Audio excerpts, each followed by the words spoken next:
सदाशिवसमारम्भां शङ्कराचार्यमध्यमाम् अस्मदाचार्यपर्यन्तां वन्दे गुरुपरम्परां श्रुतिस्मृतिपुराणानाम् आलयं करुणालयं नमामि भगवत्पादं शङ्करं लोकशङ्करम् ईश्वरो गुरुरात्मेति मूर्तिभेदविभागिने व्योमवद्व्याप्तदेहाय दक्षिणामूर्तये नमः।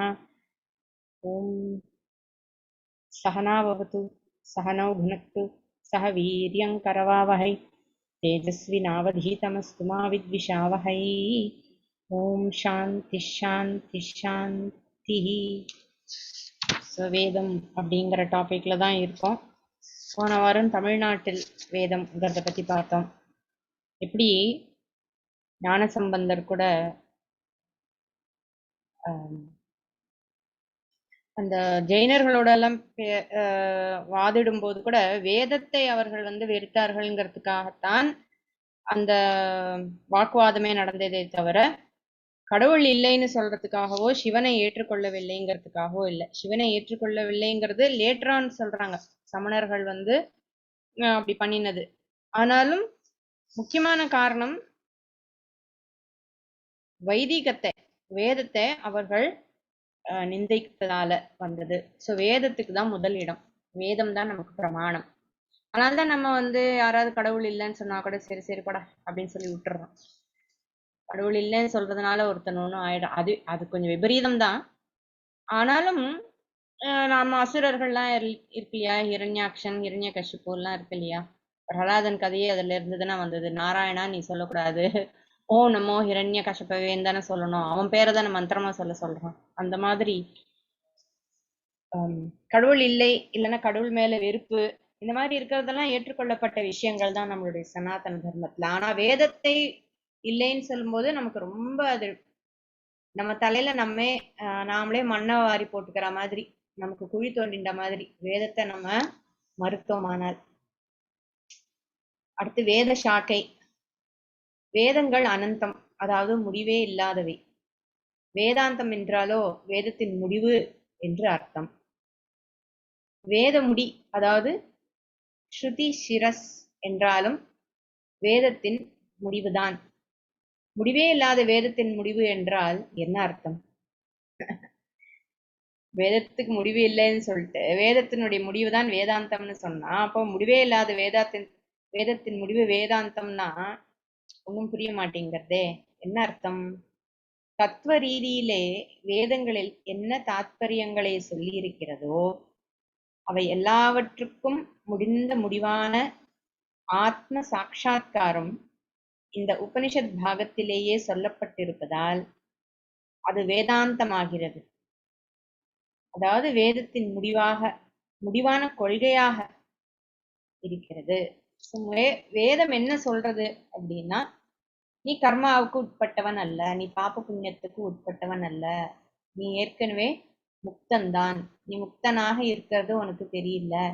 இப்ப சின்ன குழந்தைங்க சொப்பு சாமான் வச்சு இதுதான் முக்கியம் அப்படின்னு விளையாடும் போது அதை விளையாட விட்டுறோம். அதுக்கப்புறம் அது சொப்பு சாமான்லாம் சாதாரண விஷயம், அது ஒன்றும் பெருசு இல்லைன்னு சொல்லி ஒவ்வொருபடியா நம்ம ஒவ்வொரு விஷயத்தை பிடிச்சிட்டு தானே வர்றோம். அப்படிதான் நம்ம கிராஜுவலா வளர்றோம். அதே மாதிரிதான் வேதமும் நம்ம மேல இருக்கிற ஒரு அக்கறையினால முதல்ல நம்மளை இந்த மாதிரி விஷயங்களோட விளையாட வைக்கிறது. உனக்கு அது வேணுமா, சரி, இது வேணுமா, சரி. அதுக்கப்புறம் பக்குவப்படவும் வைக்கிறது. ஸோ பக்குவப்படாதவர்கள் அதுலயே மாட்டிக்கொண்டு இருக்காங்க. பக்குவப்பட்டவர்களுக்கு அடுத்து என்ன அப்படிங்கும் பொழுது ஆத்ம சாட்சா்காரம், அதை பத்தி பேசுறது. அதுதான் வேதத்தினுடைய இன்டென்ஷன். அதுதான்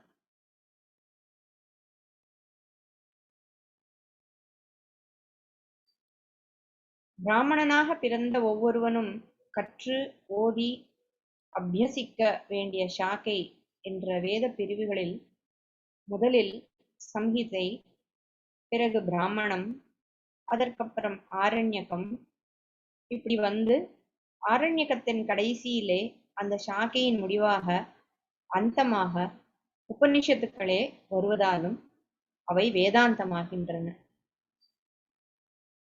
கணக்கே இல்லாத வேதங்களை இப்படி பல சாக்கைகளாக பிரித்ததன் நோக்கம் என்ன?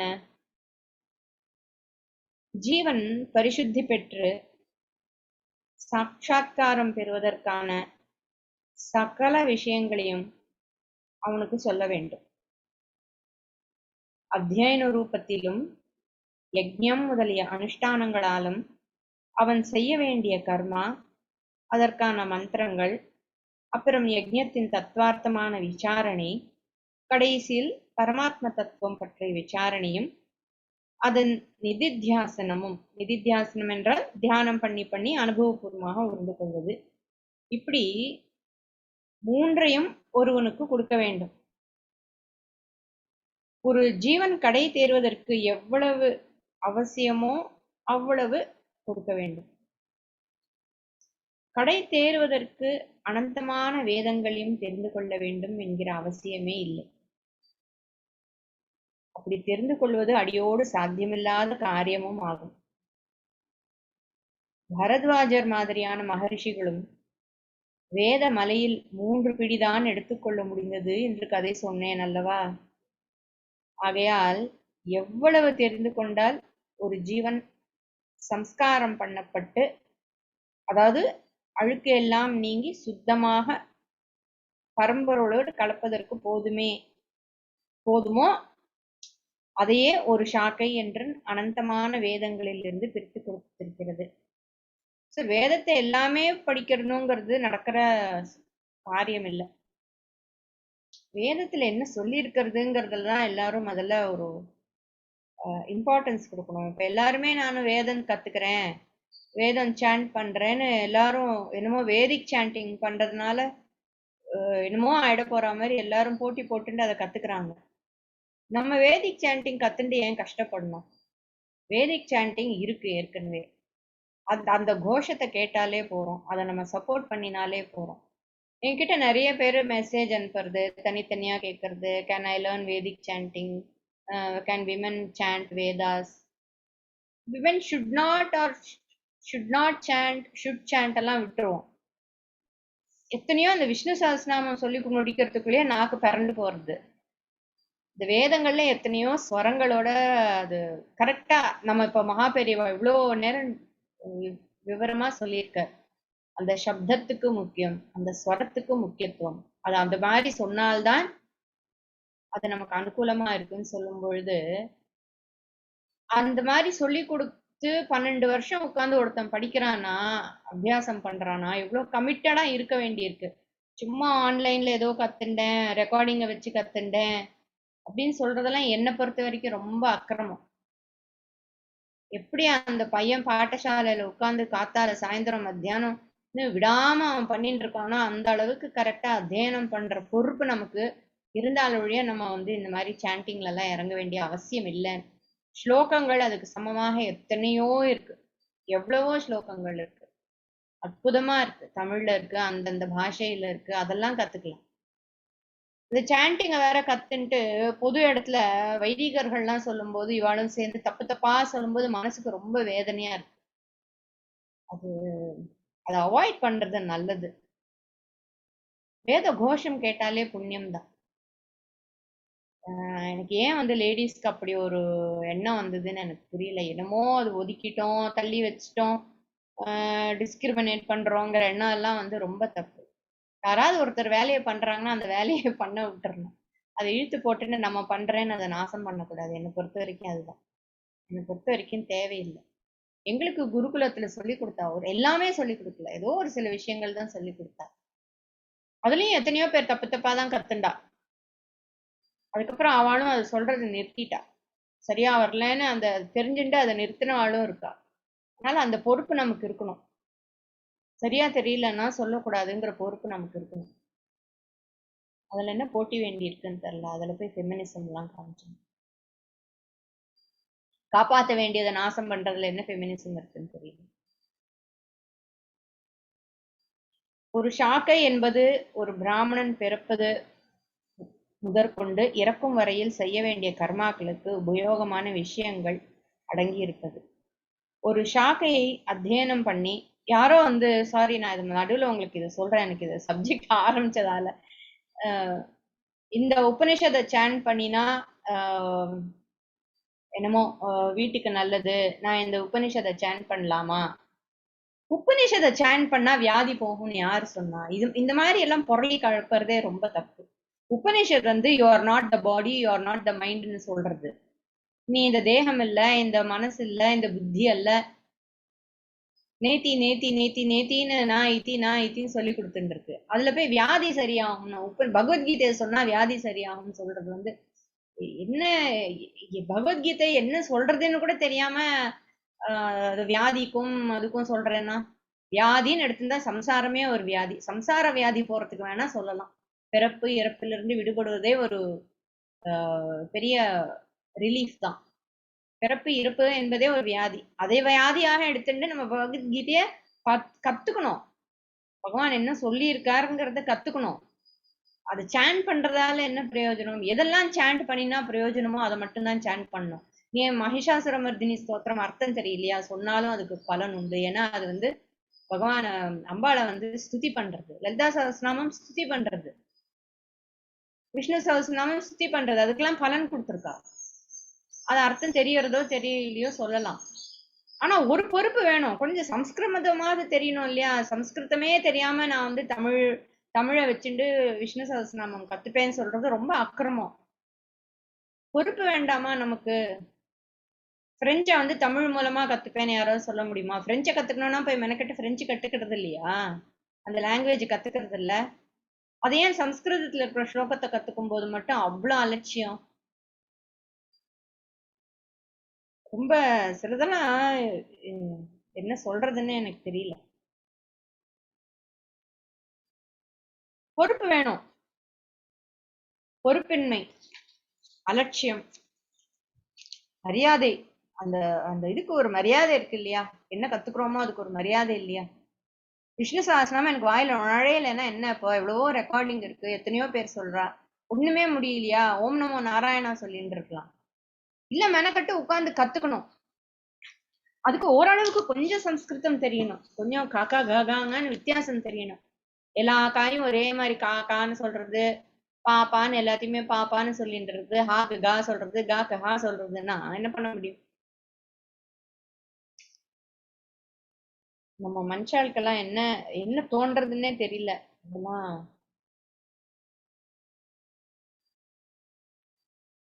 ஒரு ஷாக்கை அப்படிங்கிறது என்ன? ஒரு பிராமணன் பிறப்பது முதற்கொண்டு இறக்கும் வரையில் செய்ய வேண்டிய கர்மாக்களுக்கு உபயோகமான விஷயங்கள் அடங்கி இருப்பது. ஒரு ஷாக்கையை அத்தியனம் பண்ணி, அதாவது அதன் சம்ஹிதா மந்திரங்களை உருவேற்றி மனப்பாடமாக அத்தியனம் பண்ணி, இந்த மந்திரங்களை வைத்துக்கொண்டு பிராமணத்தில் உள்ளபடி யஜ்ஞங்களை செய்து, அப்புறம் இந்த வெளிக்காரியத்துக்கும் உள் தத்துவத்துக்கும் காலம் போட்டு கொடுக்கிற ஆரண்யங்களை விசாரம் செய்து, கடைசியில் உள் தத்துவம் மட்டுமேயான உபனிஷத்துக்களை அனுசந்தானம் பண்ணி, பிறகு உள்ளும் புறமும் எல்லாம் ஒன்றாகி விடுகிற மோட்ச நிலையை அடைந்து விடுவதற்கு வசதியாக ஒவ்வொரு ஷாக்கியும் வகுக்கப்பட்டிருக்கிறது. இந்த கான்டெக்ட்ல நான் மறுபடியும் சொல்றேன். வேதிக் சாண்டிங் கத்துக்கிறேன் அப்படின்னா 12 வருஷம் 16 வருஷம் 20 வருஷம் கமிட் பண்றாங்க வேத பாடசாலையில. பைத்தியமா அவங்க எல்லாம்?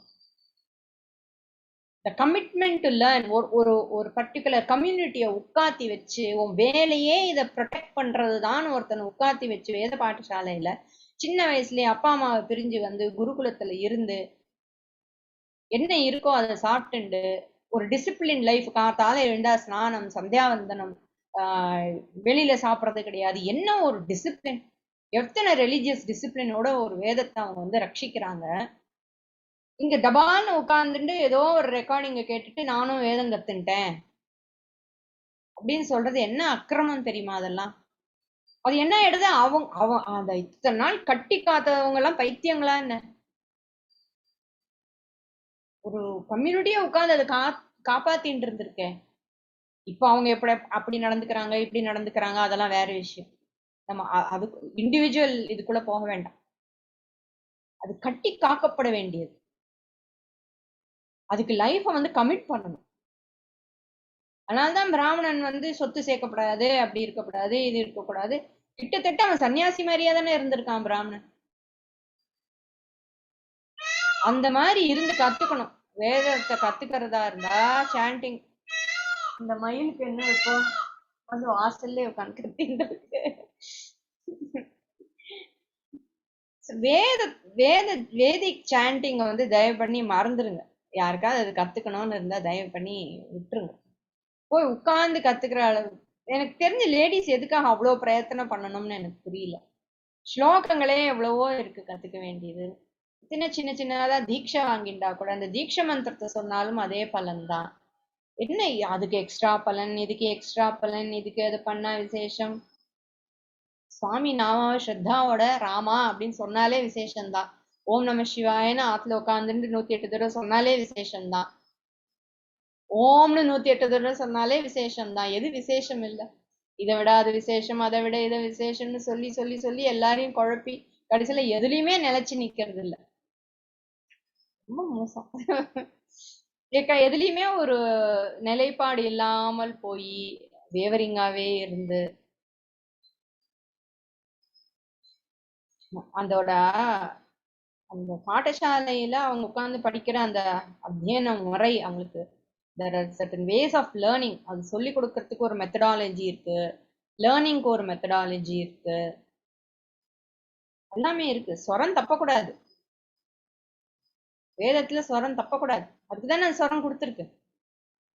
அது தப்பக்கூடாதுங்கிறதுக்காக தான் அதை வந்து திருப்பி போட்டு புரட்டி புரட்டி அப்படி இப்படி போட்டு கணம் எல்லாம் பண்ணி கனபாட்டம் எல்லாம் இருக்கேன். இவ்வளவு கஷ்டமான விஷயம். எவ்வளவு கஷ்டப்பட்டு அதை ப்ரிசர்வ் பண்றாங்க. ஒருத்தவங்க வந்து ருத்ரம் கத்துட்டேன்னு வந்து என்கிட்ட சொல்றாங்க. என்னால தாங்கவே முடியல. அவங்க சொல்றது கேட்கவே எனக்கு ரொம்ப சங்கடமா இருக்கு. ஆன்லைன் ருத்ரம் கத்துட்டேன். அத வந்து முறையா கத்துண்ட அவங்க உட்காந்து படிக்கும்போது அதை ரொம்ப கான்பிடென்டா தப்பு தப்பா சொல்றது என்ன சாதிக்க போறோம்? அதனால ஒன்னும் சாதிக்க போறது இல்ல. ரொம்ப தப்பு அதெல்லாம்.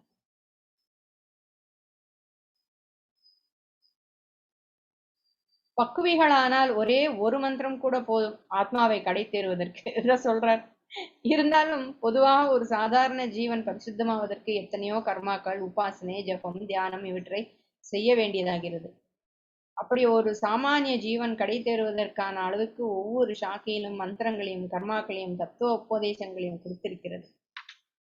சூரியனுக்கு அர்க்கியம் விடுறதே விசேஷம். காத்தால இருந்து ஓம் சூர்யா நமஹ, ஓம் சூர்யா நமஹ, ஓம் சூர்யா நமஹ 3 தடவை அர்க்கியம் விடலாம். பெண்களும் அர்க்கியம் விடலாம். அதே ஒரு பெரிய ஸ்ரத்தையோட பண்ணலாம்.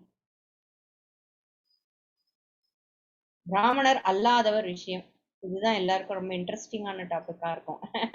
பிராமணன் தவிர மற்றவர்கள் பரிசுத்தியாக வேண்டாமா?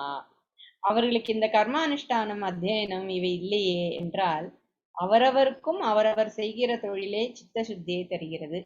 எந்த ஜாதியானாலும் தங்களுக்கு ஏற்பட்ட கர்மாவை தொழிலை செய்து அதை ஈஸ்வரார்ப்பணம் பண்ணினால் சித்தி அடைந்து விடுகிறார்.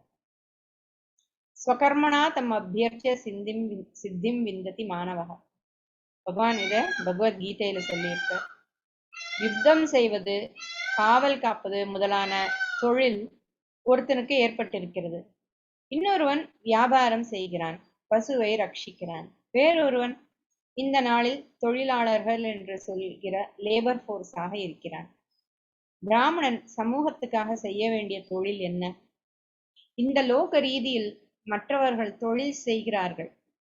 ஆனால் நம்முடைய லோக வாழ்க்கையில் பரமாத்மாவின் அனுகிரகம்தானே எல்லாவற்றுக்கும் முக்கியமாக வேண்டியிருக்கிறது.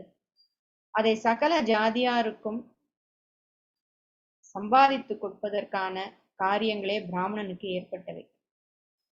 பரமாத்மாவோடு கூட முன்னமே சொன்னபடி அவரது அதிகாரிகளைப் போல இருக்கிற தேவர்களை சகல ஜீவ ஜந்துக்களிடமும் பிரீத்தி உள்ளவர்களாக பண்ண வேண்டியது பிராமணனின் தொழிலை சேர்ந்தது. அவன் அத்தியனம் பண்ணும் மந்திரங்கள், அவன் புரிகிற கர்மானுஷ்டானங்கள் எல்லாமே சகல ஜாத்தியாரின் க்ஷேமத்தை உத்தேசித்தவைதான். இந்த லோகத்தின் லெவலை மீறிய சக்திகளோடு இவனுக்கு காரியம் இருப்பதால் இவன் மற்றவர்களை விட அதிக நியமங்கள் விரதங்களோடு இருந்து மந்திர சக்தியை சம்பாதித்துக் கொள்ள வேண்டியிருக்கிறது. மற்றவர்களுக்கு இவ்வளவு வேண்டாம். அவர்களுக்காகவும் சேர்த்து இவனுக்கு ஏற்பட்டிருக்கிறது என்று புரிந்து கொண்டால் இவனுக்கு மட்டும் ஸ்பெஷலாக வைத்திருக்கிறது என்ற தப்பு அபிப்பிராயம் உண்டாகாது. இது முக்கியம். எல்லா சாதாரண இப்போ இங்கேயே குருகுலத்துல கோவில்ல சங்கல்பம் பண்றோம் டெய்லி.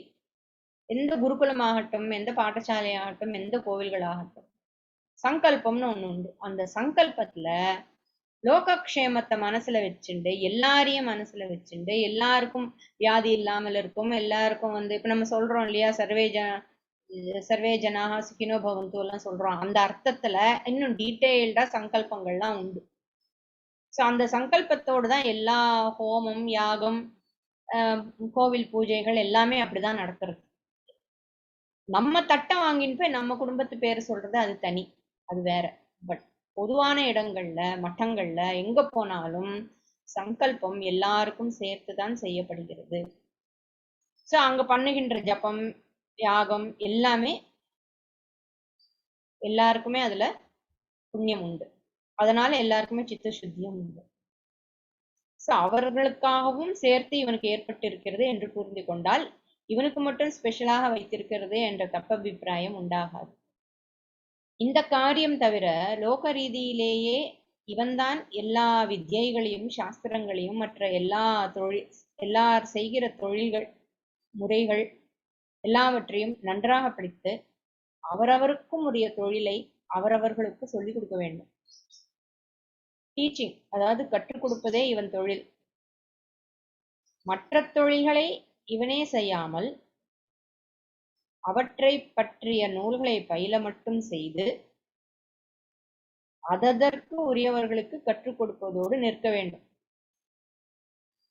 மற்றவர்களின் சரீரத்தை காப்பாற்றுகிற காவல் காரியம், வியாபாரம், உடல் உழைப்பு முதலியவற்றை விட அவர்களுடைய தொழில் முறை, வாழ்க்கை நெறி இவற்றையே காப்பாற்றிக் கொடுப்பதன் மூலம் அவர்களுடைய மனசையும் அறிவையும் ரட்சித்துக் கொடுப்பதான இந்த தொழில் ரொம்பவும் பொறுப்பு வாய்ந்ததாக இருக்கிறது. இந்த பொறுப்பை ஆற்றுகிறவன் நல்ல சித்த பரிபக்குவம் வாய்ந்தவனாக இருந்தாலன்றி இவன் செய்கிற காரியம் பலன் தராது. மனசிலும் அறிவிலும் இவன் உயர்ந்த தூய்மையை அடைந்திருந்தால்தான் இவன் பிறரை அவற்றில் உயர்த்திவிட முடியும். அதே சமயத்தில் இவனுக்குத்தான் மற்றவர்களுக்கு இல்லாத பிரதிபந்தகம், ஹேண்டிகாப் ஒன்று இருக்கிறது. புத்தியால் காரியம் செய்கிறோம் என்பதால் இவன் மற்றவர்களை விட தனக்கு உயர்வு இருப்பதாக நினைத்து விட்டால் அது பெரிய பிரதிபந்தமாக ஆகிவிடும். இம்மாதிரி காரணங்களால் இவனைத்தான் ரொம்பவும் பரிசுத்தப்படுத்த வேண்டியிருக்கிறது. இது ஏற்கனவே இதை பத்தி எல்லாம் அவர் டிஸ்கஸ் பண்ணியிருக்கார். நான் தான் உயர்ந்தவன் அப்படிங்கிற எண்ணம் வந்துடக்கூடாது. அது வந்துட்டுனா அப்ப யார் சுத்தி ஆகணும்? அந்த எண்ணம் யாருக்கு வருதோ அவன் தான் சுத்தி ஆக வேண்டியிருக்கு. நிரம்பவும் அகம்பாவம் உண்டாகக்கூடிய ஹேத்துக்கள் இருந்தும் இவனை கொஞ்சம் கூட அகம்பாவமே இல்லாதவனாக பண்ண வேண்டியிருக்கிறது. அதனால்தான் இவனை 40 சம்ஸ்காரங்களால் நன்றாக வறுத்தெடுத்து சக்கையாக பிழிந்து சுத்தமாக்க வேண்டும் என்று வைத்திருக்கிறது. மந்திரங்கள் பலிதம் ஆக வேண்டுமானால் கடும் நியமங்களை அனுஷ்டித்தால் தான் முடியும். தேள்கடி மந்திரம் மாதிரி ஒன்றை ஜபித்து விஷத்தை இறக்குகிறவர்களை இன்றைக்கும் பார்க்கிறோம். அவர்களை கேட்டால் நியமம் தப்பினால் தங்களுடைய ஜபம் பலிக்கிறதில்லை என்கிறார்கள். இன்ன வேளையில் தான் ஜபம் பண்ணலாம், இன்ன வேளையில் கூடாது, வாரத்தில் இந்த நாளில் கூடாது, தூபம் காட்ட வேண்டும், பலி போட வேண்டும் என்று ஒவ்வொரு மந்திரத்துக்கும் ஒவ்வொரு விதி இருக்கிறது.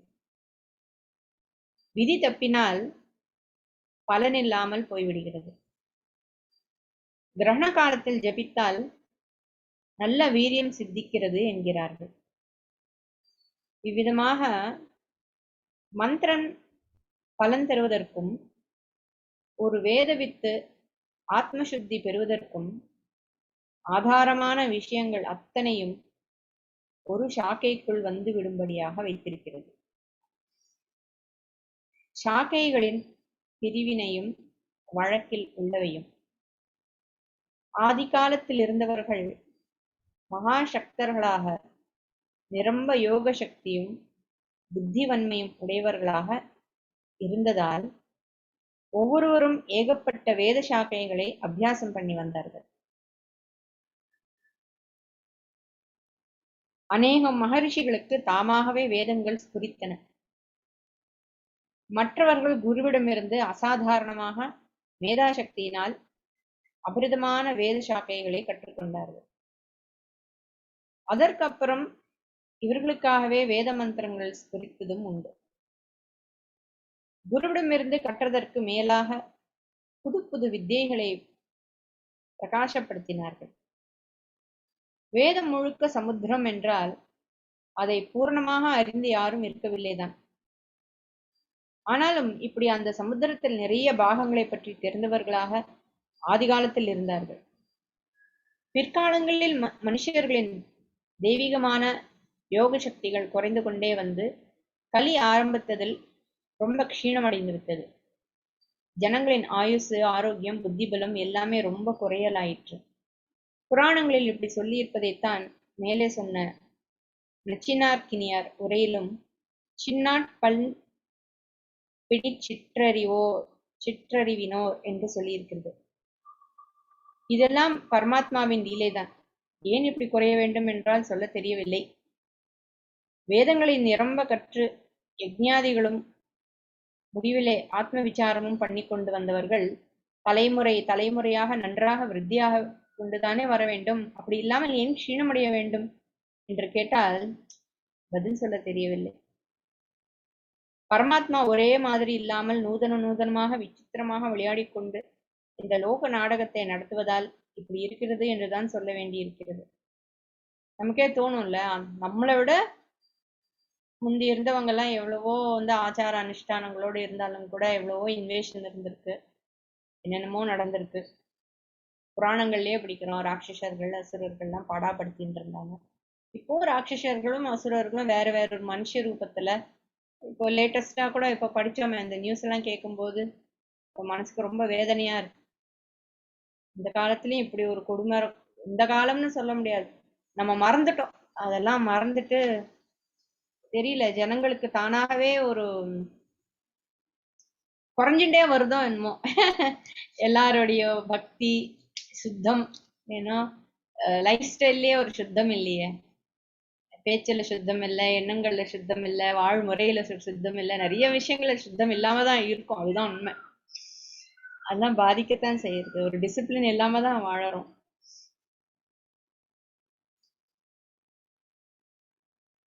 ஏன் க்ஷீணம் அடைய வேண்டும் என்று கேட்டால் பதில் சொல்ல தெரியவில்லைதான். விசித்திரமாக விளையாடிக்கொண்டு இந்த லோக நாடகத்தை நடத்துவதால் இப்படி இருக்கிறது என்றுதான் சொல்ல வேண்டியிருக்கிறது.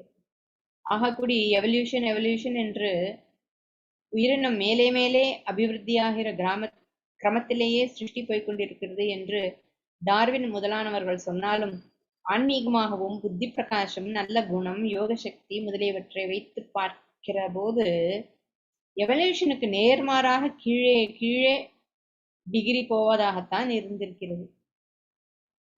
இதிலே ஒரு ஃப்ரீசிங் பாயிண்ட் மாதிரி கலியுக ஆரம்பம் வந்தது.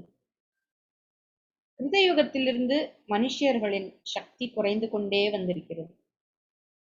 அந்த யுகத்தில் அஸ்தி, அதாவது எலும்பு இருக்கும் வரை ஒருத்தருக்கு ஆயுசு இருக்கும்.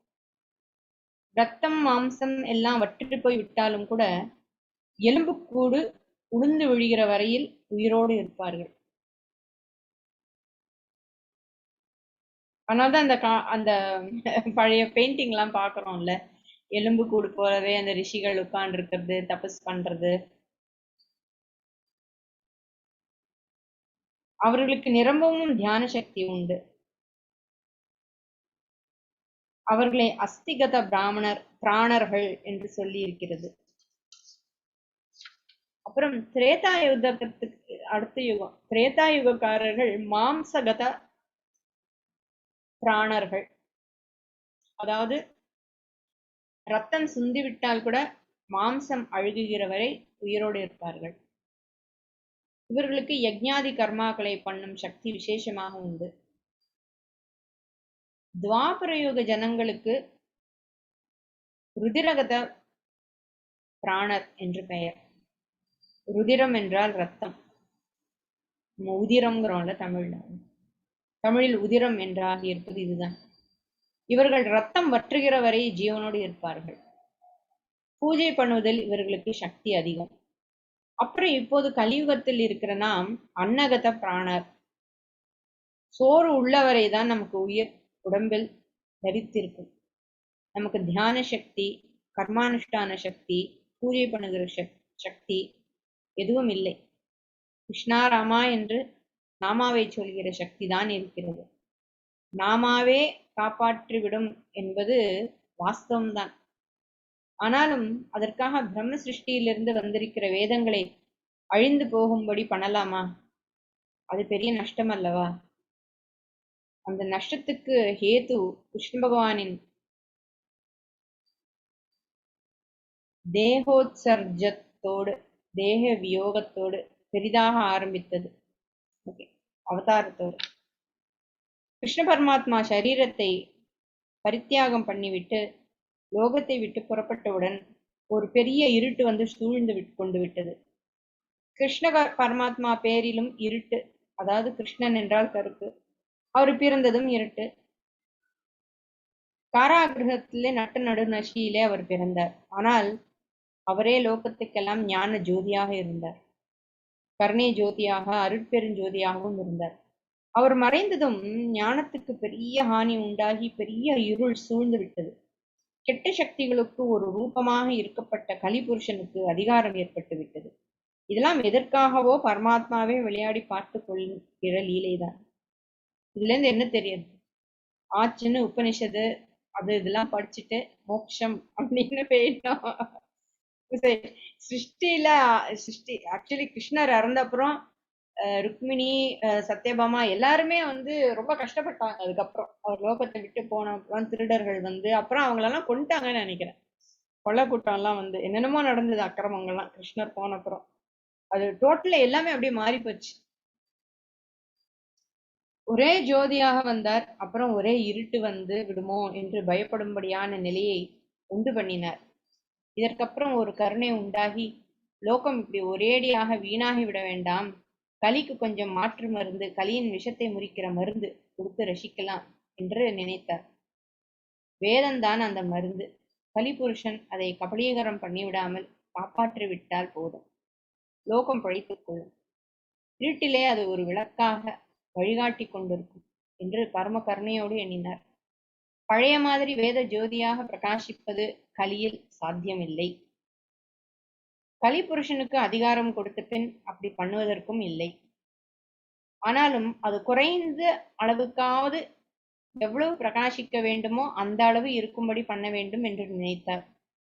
தம்முடைய அம்சாவதாரமான வேதவியாச மகரிஷி மூலமாக இந்த பெரிய உபகாரத்தை செய்தார். அப்போது வேதவியாசருக்கு அந்த பேர் இருக்கவில்லை. அவருடைய இயற்பெயரும் கிருஷ்ணர் என்பதுதான். தீவில் அதாவது துவீபத்தில் பிறந்தவர் ஆதலால் துவைபாயனர் என்பார்கள். கிருஷ்ண துவைபாயனர், பாதராயணர் என்ற பெயர்கள் அவருக்கு இருந்தன.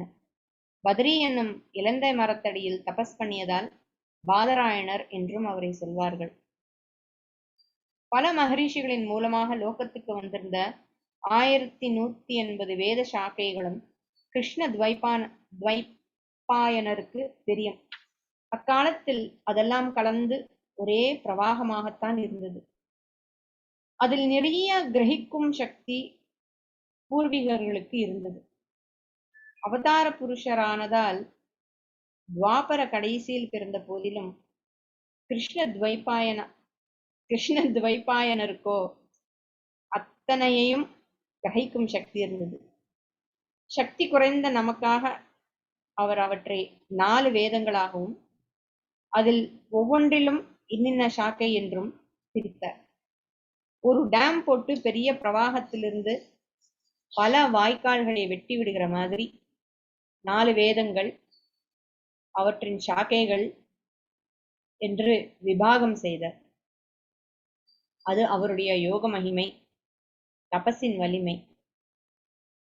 இவற்றில் பிரார்த்தனா ரூபமான ரிக்வேத சாக்கைகள், யக்ஞ விதிகளின் ரூபமான யஜுஷ் சாக்கைகள், தான ரூபமான சாமவேத சாக்கைகள், ஆபத்துகளை போக்கிக் கொள்வதற்கும் சத்துருக்களை நாசம் பண்ணுவதற்குமான மந்திரங்களையும் யஜ்ஞங்களையும் முக்கியமாக கொண்ட அதர்வ சாக்கைகள் எல்லாம் இருந்தன. தேவர்களை ரொம்பவும் சந்தோஷப்படுத்துவதற்காக சாமவேதத்தின் அதிகப்படியான சாக்கைகள் இருந்தன. 1180 1000 சாக்கைகள் சாமவேதத்திலேயே இருந்தனவாம். ரிக்வேதத்தில் 21 சாக்கைகள் இருந்தன. யஜுர்வேதத்தில் 109 இருந்தன. சுக்ல யஜுஸில் 15, கிருஷ்ண யஜுஸில் 99. அதர்வ வேதத்தில் 50 சாக்கைகள் இருந்தன. 1180 என்பது விஷ்ணு புராணத்தில் வருவதாக ஒரு பண்டிதர் எடுத்துக்காட்டிய கணக்காகும். இதற்கு கொஞ்சம் வித்தியாசமாக இன்னொரு கணக்கு இருக்கிறது. அதன்படி ரிக்வேதத்தில் 21 சாக்கைகள், யஜுஸில் 101, சாமத்தில் 1000, அதர்வத்தில் 11, மொத்தம் 1133 சாக்கைகள். இனிமேல் வரப்போகும் கலிகால ஜனங்கள் அல்பசக்தர்களாகவே இருப்பார்களாதலால் இந்த 1100 சொச்சத்தில் ஒரு சாக்கையை அத்தியனமும் அனுஷ்டானமும் பண்ணினால் போதும் என்று கிருஷ்ண துவைபாயனர் கருதினார். பகவத் சங்கல்பமே அவருக்கு இந்த எண்ணத்தை தந்தது. அதனால் ஒருத்தரே பல வேதங்களை கற்றுக்கொள்கிற பழைய முறை போய் ரிக் யஜு சாம அதர்வங்களில் ஏதாவது ஒன்றிலே ஒரு சாக்கையை படித்து மனப்பாடம் பண்ணி அதன்படி செய்தால் போதும் என்று புது ஏற்பாட்டை செய்தார். தம் சிஷ்யர்கள் 4 பேரில் ஒவ்வொருவரிடமும் ஒரு வேதம் என்று பிரித்து கொடுத்து, இதன் சாக்கைகளை நீங்கள் பிரச்சாரம் செய்யுங்கள் என்று ஆக்ஞை பண்ணினார். ரிக்வேத சாக்கைகளை பைலர் என்ற சிஷ்யரிடமும், இப்படியே யஜுஸை வைஷம்பாயனரிடமும், சாமத்தை ஜைமினியிடமும், அதர்வத்தை சுமந்து என்பவரிடமும் கொடுத்து பிரச்சாரம் செய்ய வைத்தார். இப்படி ஒரு ஜீவனுக்கு இது போதும் என்று வேதத்தை 4ஆகவும் அந்த நாளை 1180 சாக்கைகளாகவும் பிரித்து கொடுப்பதாலேயே கிருஷ்ணத்வைபாயனருக்கு வேதவியாசர் என்ற காரண பெயர் உண்டாயிற்று. வியாசம் என்றால் கட்டுரை, எஸ்ஸே, கம்போசிஷன் என்று அர்த்தம். ஒரு விஷயத்தை மட்டும் பிரித்து எடுத்துக்கொண்டு விளக்குவதால் அதற்கு வியாசம் என்று பெயர் வந்தது. பல விஷயங்கள் இருக்கிற போது ஒவ்வொரு பொருள் பற்றியும் வியாபகம் பண்ணுவது வியாசம், கிளாசிஃபை பண்றது. ஏகப்பட்டதாக இருந்து வந்த வேத சாக்கைகளை தீர்மானமாக இது போதும் என்று பிரித்து விபாகம் செய்ததாலேயே கிருஷ்ண துவைபாயனருக்கு வேதவியாசர் என்ற பெயர் வந்துவிட்டது. ஒரு சாக்கை போதும் என்று அவர் ஏற்பாடு பண்ணினதால் அதற்கு மேல் கற்றுக்கொள்ளக்கூடாது என்று தடை போட்டு விட்டதாக அர்த்தமில்லை. மினிமம் ஒரு சாக்கையாவது பயில வேண்டும் என்று வைத்தார். வியாசர் வேதங்களை விபாகம் செய்து இப்போது 5000 சொச்சம் வருஷமாகிறது. 5000 சொச்ச வருஷம்ங்கிறது கலி ஆரம்பிச்சு, அவ்வளவுதான் ஆயிருக்கு. இன்னும் 1,00,000 சொச்சம் இருக்கு. ஓரளவுக்கு சரித்திர பூர்வமாகவே இதை நிர்ணயம் பண்ணியிருக்கிறது. சாஸ்திரங்களால் தீர்மானமாக தெரிகிற இந்த காலக்கணக்கை ஒப்புக்கொள்ளாமல் சரித்திரக்காரர்கள் மகாபாரத காலம் கிமு 1500 என்று சொல்லி வந்தார்கள். இப்போது இது இன்னும் சில நூற்றாண்டுகளுக்கு முந்தியும் போயிருக்கும் என்று சொல்லி 5000 வருஷம் என்று கணக்கு சரியாக இருக்கும் என்று அபிப்பிராயம் சொல்ல ஆரம்பித்திருக்கிறார்கள். வியாசர் விபாகம் பண்ணிய பிறகும் ரொம்ப காலம் ஒருவரே ஒரு வேதத்தில் ஒரு சாக்கையை அத்தியனம் செய்த பின் இன்னொரு வேதத்தின் இன்னொரு சாக்கை, அப்புறம் மூன்றாவதாக இன்னும் ஒரு வேதத்திலே ஒரு சாக்கை என்றெல்லாம் அத்தியனம் பண்ணி வந்திருக்கிறார்கள். இன்றைக்கும் வடக்கத்தியர்களில் பெயர்களுக்கு பின்னால் சதுர்வேதி, திரிவேதி, த்விவேதி என்றெல்லாம் வருவதை பார்க்கிறோம். திரிவேதி ஒருத்தர் கவர்னராக கூட இருந்தார். துபே, தவே என்பதெல்லாம் திரிவேதி என்பதன் திரிபுகள் தான். 4 வேதங்களிலும் ஒவ்வொரு சாக்கை அத்தியனம் பண்ணினவர்களின் பரம்பரையில் வந்தவர்களே சதுர்வேதி என்கிறவர்கள். இவர்கள் பெங்காலில் சட்டர்ஜி என்பார்கள். 3 வேதங்களில் அத்தியனம் பண்ணியவர்கள் திரிவேதிகள், 2 பண்ணினவர்கள் திவிவேதிகள். இப்போது ஒன்றை கூட பண்ணுகிறவர்கள் ரொம்பவும் அபூர்வமாகிவிட்ட போதிலும் குடிப்பெயரிலாவது இப்படி ஒன்றுக்கு மேற்பட்ட வேதங்களை அத்தியனம் பண்ணின பூர்வீகர்கள் இருந்திருக்கிறார்கள் என்பதற்கு அத்தாட்சி கிடைக்கிறது. ஞானசம்பந்தர் தம்மை நான்மறை ஞானசம்பந்தன் என்று சொல்லிக் கொள்கிறார். 4 வேதங்களையும் அத்தியனம் பண்ணினவர் அவர். அம்பாளின் க்ஷீரத்தை பானம் பண்ணினவர். ஆதலால் அவருக்கு சகல வேதங்களும் உடனே தெரிந்திருக்கும். இந்த 5000 சொச்சம் வருஷத்தில் அநேக சாகைகள் வழக்கொழிந்து போய்விட்டன. கொஞ்சம் கொஞ்சமாக தேய்ந்து கொண்டு வந்து 1180 என்பது சமீப காலமாக 6-7 சாக்கைகளில் நிற்கிற பரம துர்பாகிய ஸ்திதியில் இருக்கிறோம். ரிக்வேதத்தின் 21 சாக்கைகளிலே இப்போது இருக்கிறது ஒன்றுதான். சாகல சாக்கை என்று அதற்கு பேர். ஐத்திரேய உபனிஷத் வருகிற சாக்கை ஆதலால் ஐத்திரேய சாக்கை என்றும் சொல்லுது உண்டு. சுக்ல யஜுஷன் 15 சாக்கைகளில் இப்போது 2 தான் இருக்கிறது. கான்வ சாக்கை என்பது மகாராஷ்டிரத்தில் இருக்கிறது. மாத்தியந்தின சாக்கை தான் வட இந்தியாவில் நிறைய இருக்கிறது. கிருஷ்ண யஜுசில் 94 சாக்கைகளில் தைத்திரியம் தான் அதிகம் உள்ளது. தட்சிணத்தில் மிகவும் அனுஷ்டானத்தில் இருப்பது இதுதான். சஹஸ்ர சாக்கை கொண்ட சாமத்தில் 997 பறிகொடுத்து விட்டோம். தமிழ்நாட்டில் தலவகார சாக்கை எனப்படும் ஜெய்மினிய சாக்கை ஒன்றுதான் எஞ்சியிருக்கிறது. மகாராஷ்டிரத்தில் மட்டும் கொஞ்சம் பிராணாயணீய சாக்கை என்பது இருக்கிறது. மேற்கே குஜராத் முதலான இடங்களிலும் கேரளத்திலும் கௌதம சாக்கை என்பது இருக்கிறது. அதர்வத்தின் 50 சாக்கைகளில் ஒன்று கூட இல்லையோ என்றே பயந்து கொண்டிருந்தோம். சலடை போட்டு சலித்ததில் சௌனக சாக்கையை நன்றாக அத்தியனம் பண்ணின ஒருவர் குஜராத்தில் சினோர் என்ற இடத்தில் இருக்கிறார் என்று தெரிந்தது.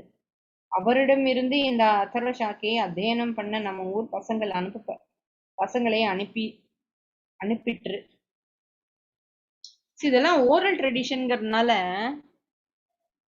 அதனால என்ன பிரிண்ட் போட்டுக்கலாமே நினைப்போம். நீங்க பாருங்க, இந்த மந்திர புஷ்பம் பிரிண்ட் போட்டு வந்ததுன்னா நெக்ஸ்ட் எடிஷன்ல அதுல கரெக்ஷன்ஸ் வரும்.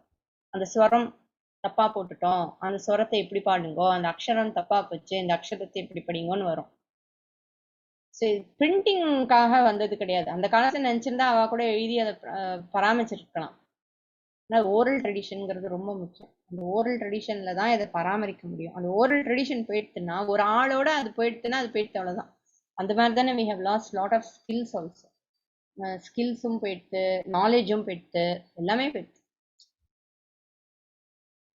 மோஸ்ட்லி இந்த ஓரல் ட்ரெடிஷன்ல வந்த எத்தனையோ மந்திரங்கள், வேத சாக்கைகள் எல்லாமே போயிடுத்து. இப்ப சாமவேதத்துக்கே இப்ப ஆள் இல்லையே. சாமவேதத்துக்குள்ள யாரு ரொம்ப குறைஞ்சு போச்சு.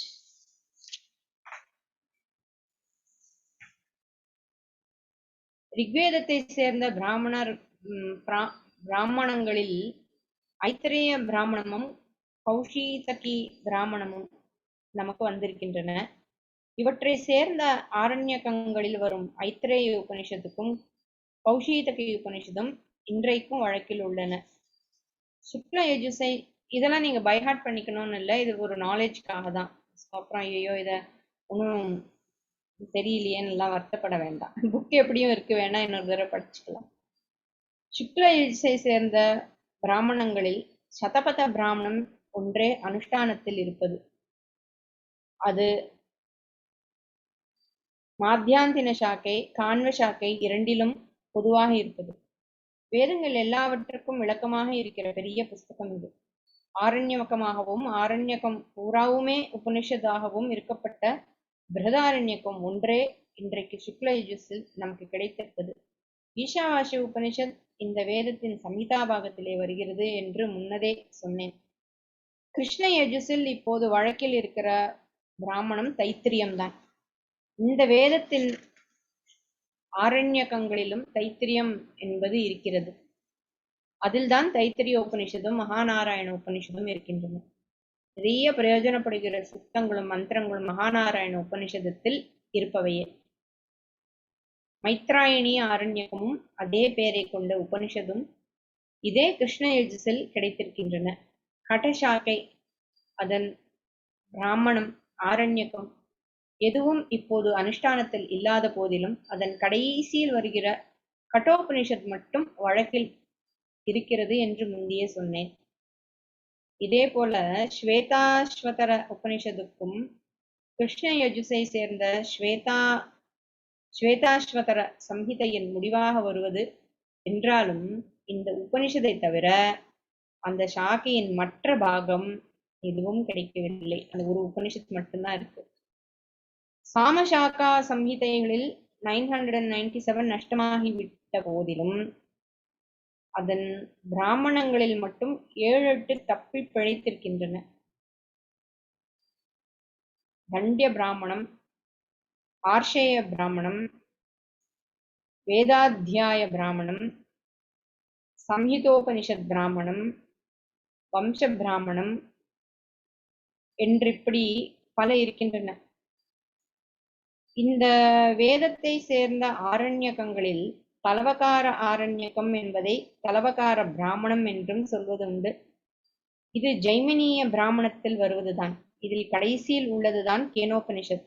அதனால் இதற்கு தலவகார உபனிஷத் என்றும் ஒரு பெயர் இருக்கிறது. சாந்தோக்கிய பிராமணத்திலிருந்து சாந்தோக்கிய உபனிஷத் கிடைத்திருக்கிறது. அதர்வ வேதத்தில் எல்லாம் போய்விட்டாலும் அதிலிருந்து பிரஷ்னம், முண்டக்கம், மாண்டுக்கியம் என்ற 3 உபனிஷத்துகள் கிடைத்திருப்பதாக முன்பே சொன்னேன். நிருசிம்ம தாபினி உபனிஷத் இது அதர்வத்தை சேர்ந்ததுதான். இந்த வேதத்தில் நமக்கு கிடைத்துள்ள ஒரே பிராமணத்துக்கு கோபத பிராமணம் என்று பெயர். சோ 1180 சாக்கைகளில் இப்படி 7-8 மட்டும் மிஞ்சி இருப்பதும் கூட அடுத்த தலைமுறைக்கு நசித்து போய்விடும்படியாக பண்ணிவிட்டால் அது மகா பாபமாகும். ஒரு பரிகாரமும் பிராயஷ்சித்தமும் இல்லாத பாபமாகும். திராவிட தேசம் என்று சொல்லப்படுகிற தக்ஷண தேசத்தில், கேரளத்தில் வேத வித்யானது நம்பூதிரிகளுக்குள் இன்னமும் அணையாமல் இருந்து வருவதை சொன்னேன். அடுத்தபடியாக ஆந்திரத்தில் வேதாபியாசம் சமீபம் வரையில் நன்றாக நடந்திருக்கிறது. இதற்கு பெரிய ஆதரவாக இருந்தது விஜயவாடாவில் நவராத்திரி சமயத்தில் நடத்தி வந்த வருஷாந்திர பரீட்சைகளும் வித்வத் சதசும் ஆகும். பரீட்சையில் தேறியவர்களுக்கு சதசில் கலந்து கொண்ட பண்டிதர்களும் ரொக்கமாக பணம் கொடுத்து சம்மானிப்பார்கள். அதோடு கூட ஒரு சர்டிபிகேட் கொடுப்பார்கள். இதிலே விசேஷம் என்னவென்றால், இந்த பரீட்சைக்கும் சதசுக்கும் வெளியூர்களிலிருந்து தூர பிரதேசங்களிலிருந்து கூட பிரம்மச்சாரிகளும் கிரகஸ்த வைதிகர்களும் வருவார்கள். பிற்பாடு இவர்கள் தங்கள் ஊருக்கு திரும்புகிற போது வழியில் உள்ள கிரகஸ்தர்களின் வீடுகளில் சர்டிபிகேட்டை காட்டினால் அந்த கிரகஸ்தர்கள் அவர்களுக்கு நிரம்ப மரியாதை செய்வார்கள். இவர்களை அதிதிகளாக உபசரித்து சத்காரம் செய்வதோடு தாங்களும் திரவிய சம்மானம் செய்வார்கள். இதே மாதிரி ஆந்திர தேசத்தில் ஒரு கல்யாணம் என்று பண்ணும்போது அதில் வேத பண்டிதர்களுக்கென்று ஒரு பங்கு தட்சிணையாக ஒதுக்குகிற வழக்கம் இருந்தது. இப்பேற்பட்ட கேஷ் இன்சென்டிவ் காரணமாக வேத அபியாசம் ஆந்திர தேசத்தில் செழிப்பாக இருந்தது. பிராமணன் பணம் பணம் என்று பறக்கக்கூடாதுதான். அப்படி பறந்தால் அவன் பிராமணனே இல்லை.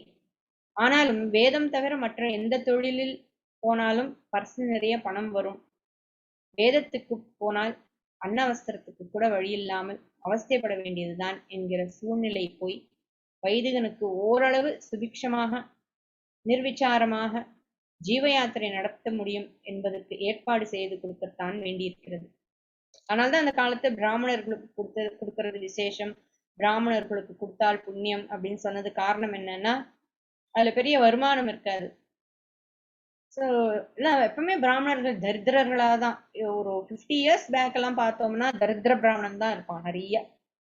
பணக்காரனாக பிராமணன்லாம் இப்போ படித்து, அதாவது வைதிகத்தை விட்டுட்டு மற்ற விஷயங்களை படிச்சு சம்பாதிக்கிறதுனால தான் இன்னைக்கு பிராமணர்கள் கொஞ்சம் பணம் உள்ளவர்களா இருக்காங்களே தவிர, வெறும் வைதிகத்தை நம்பினவன் பணக்காரன் ஆக முடியாது. அப்கோர்ஸ் அதையும் மீறி சிலர் இருக்காங்க. அது அவங்க பிராரப்தம், அவ்வளவுதான். அதனால பிராமணர்களுக்கு கொடுக்கறது, ஏழை பிராமணனுக்கு கொடுக்கறது விசேஷம்.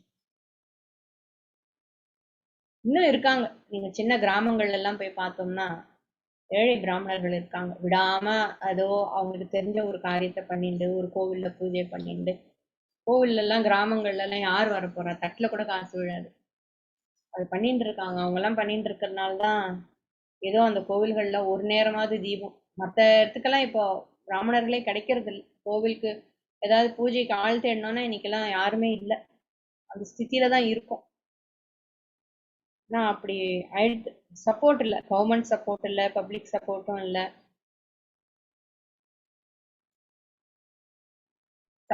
ஆந்திராலெல்லாம் கல்யாணம் நடந்தாலே அதுல பிராமணர்களுக்கு கொடுக்கறதுக்குன்னு தனியா எடுத்து வச்சுட்டு இருக்காங்களே, வேத பாடசாலைக்குன்னு ஒரு எடுத்து வைப்பாங்கன்னு சொல்றாரு. அந்த மாதிரி எல்லாம் நம்ம பண்ணினா அட்லீஸ்ட் ஒரு பிளவுஸ் செலவு, ஒரு டிசைனர் பிளவுஸ் செலவு பணத்தை எடுத்து வச்சா கூட பரவாயில்லையே. இப்படி செய்ததால் தான் தெலுங்கு தேசத்து சமீப காலம் வரையில் வேதாபியாசம் ஓரளவுக்கு நல்ல நிலையில் இருந்திருக்கிறது. தேசம் பூராவுக்கும் திட்டம் போட்டு, குறிப்பாக தமிழ்நாட்டில் இப்படி அவசியமான திரவிய சகாயத்துக்கு வழிகள் செய்துதான் இப்போது வேத பாடசாலைகள் உயிர்ப்பிக்க பாடுபட்டு கொண்டிருக்கிறோம். தமிழ்நாட்டில் கடைசியாக நாயக்கர், மகாராஷ்டிரர் முதலிய இந்து ராஜாக்கள் ஆண்ட வரையிலும், அதற்கப்புறம் இங்குள்ள சுதேச சம்ஸ்தானங்களிலும் வைதிகர்களுக்கு நிரம்ப ராஜமானியங்கள் அளிக்கப்பட்டு வந்தன. ஒரு வேத சாக்கை முழுவதையும் அத்தியனம் செய்கிறவனுக்கு ஸ்ரோத்ரியன் என்று பெயர். ஸ்ருதி என்றால் வேதம் அல்லவா, அதிலிருந்து வந்தது ஸ்ரோத்ரியன். இப்படிப்பட்ட ஸ்ரோத்ரியனுக்கு பூதானம், சின்னதாக ஒரு கிராமத்தையே கூட தானம் பண்ணுவது. சின்னதா ஒரு கிராமம்னா என்ன, 2 தெரு இருக்கும், ஒரு 15 குடும்பம் இருக்கிற மாதிரி ஒரு கிராமம். தானம் பண்ணுவது அநேக தமிழ் ராஜாக்களின் வழக்கமாக இருந்திருக்கிறது. அந்த கிராமத்துக்கு வரி கிடையாது. இறையிலி என்று இதைத்தான் பழைய சாசனங்களில் சொல்லி இருக்கிறது. பிரம்மதேசம் என்று இப்போது சொல்லப்படுகிறவை பிராமணுக்கு தானமாக தரப்பட்ட ஊர்கள்தான். பிரம்மதேயம் என்றே சாசனத்தில் போட்டிருக்கும். சத்துர்வேதி மங்கலம் என்று பெயரில் உள்ள ஊர்கள் நான்மறையர்களுக்கு ராஜமானியமாக தரப்பட்டவையே.